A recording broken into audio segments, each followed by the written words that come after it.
Makita po natin ang mga bumbero na rumisponde sa isang sunog sa Barangay Mambaling, Cebu City, dated March 29, 2025.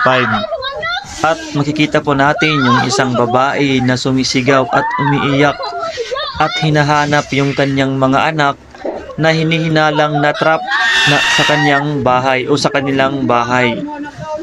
At yun na nga, may isang lalaking nagkumpirma na andun nga yung kanyang mga anak sa loob ng bahay.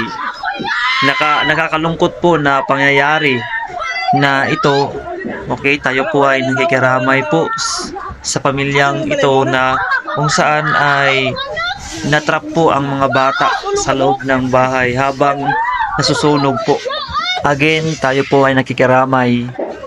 Nais ko lang pong sabihin kung gaano po kahalaga ang magkaroon po tayo ng kaalaman kung paano po ang sunog ay maiwasan, fire prevention at fire safety, at kung ano po yung ating dapat gawin kapag nagkaroon po ng sunog sa ating tahanan or sa ating bahay.